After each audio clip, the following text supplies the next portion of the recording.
Ciao ragazzi, oggi ripercorriamo la vita e le vicissitudini di Lou Ferrigno, il popolare Hulk del grande schermo, dalle difficoltà dell'infanzia ai successi come bodybuilder e attore prima dell'avvento della computer grafica e degli effetti digitali. Enjoy! Lou Ferrigno nasce a New York nel 1951 da una coppia di origini italiane.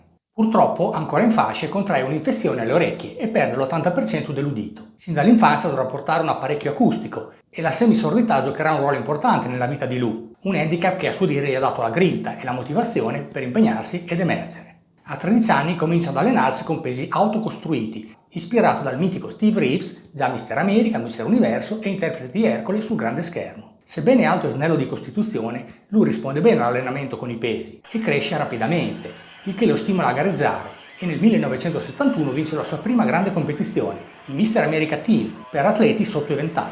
In seguito vince il titolo di Mister Universo IFBB per 2 anni consecutivi, nel 1973 e nel 1974, un record. Nel 1974 partecipa al Mister Olympia con un peso di circa 113 kg per 1,95 m di statura e finisce secondo alle spalle di Arnold Schwarzenegger, nella categoria oltre i 90 kg. Purtroppo, nonostante i successi, Lou scopre che con le gare di bodybuilding si guadagna ben poco e comincia a perdere la motivazione, ma nel 1975 viene contattato per girare il film documentario Pumping Iron. Con rinnovato entusiasmo Lou si prepara per il Mister Olympia 1975, portando il suo peso a 121 kg e il suo percorso verso la competizione viene immortalato nella pellicola che uscirà nel 1977. Nonostante in gara Lou si classifichi solo terzo alle spalle di Arnold e Serge Nubret, la notorietà ottenuta con il docufilm gli aprirà le porte per il mondo della televisione e del cinema. Il grande successo arriva con la partecipazione alla fortunata serie televisiva L'incredibile Hulk, 82 episodi che lo fanno conoscere ed apprezzare dal grande pubblico e lo lanciano in altri ruoli da Ercole a Sinbad in numerose commedie e film d'azione. Come curiosità ricordo che Lou si aggiudicò il ruolo di Hulk soffiando la parte proprio ad Arnold, ritenuto troppo basso per il ruolo. Nel 1977 partecipa al World's Strongest Man, dove si classifica quarto davanti a Franco Columbu, mettendo in evidenza le sue notevoli capacità atletiche. Nel frattempo anche il settore del bodybuilding professionistico era cresciuto economicamente e come visibilità e negli anni 90, a oltre 40 anni, Lou ritorna alle competizioni. Accresce la sua massa muscolare significativamente, portando il suo peso ad oltre 130 kg e partecipa al Mister Olympia 1992 e 1993, classificandosi rispettivamente 12° e 10° e a dispetto del piazzamento fa sembrare Dorian Yates un piccoletto. Nel 1994 partecipa al Mister Olympia Master, classificandosi secondo dietro Robbie Robinson. Questa sarà la sua ultima competizione.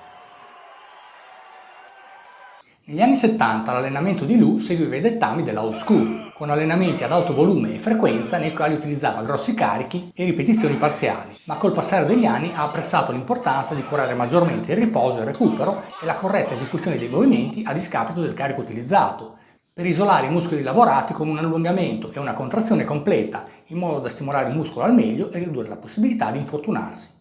Lo vediamo in azione in un allenamento per il petto degli anni 90, 5 esercizi nei quali aumentava i carichi di serie in serie. Cominciava con 4 serie da 10-12 ripetizioni di panca inclinata con manubri,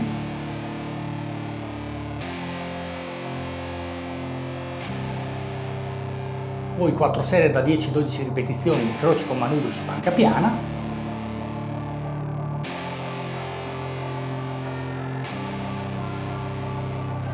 quattro serie da 10-12 ripetizioni di panca inclinata con bilanciere, 3 serie da 15 ripetizioni di pullover con manubrio,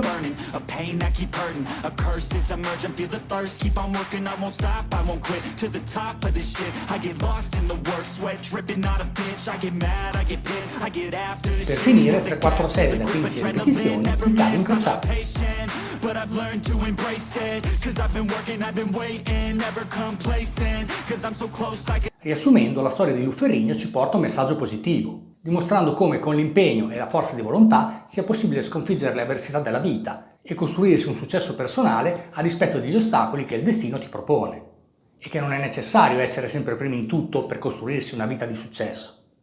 Tra le varie attività di Lou, oltre alla carriera di atleta e attore, lo ricordiamo come doppiatore, promotore di eventi fitness e personal trainer di personaggi famosi, quali Mickey Rourke, Michael Jackson e Chuck Norris. Nel 2021 Ferrigno si è sottoposto ad un intervento chirurgico di impianto cocleare che gli ha restituito l'udito. e ancora oggi, ad oltre 70 anni, continua ad allenarsi per mantenersi in forma, rimanendo un'ispirazione per molti appassionati del settore. Mai perdere la speranza! Ciao, alla prossima!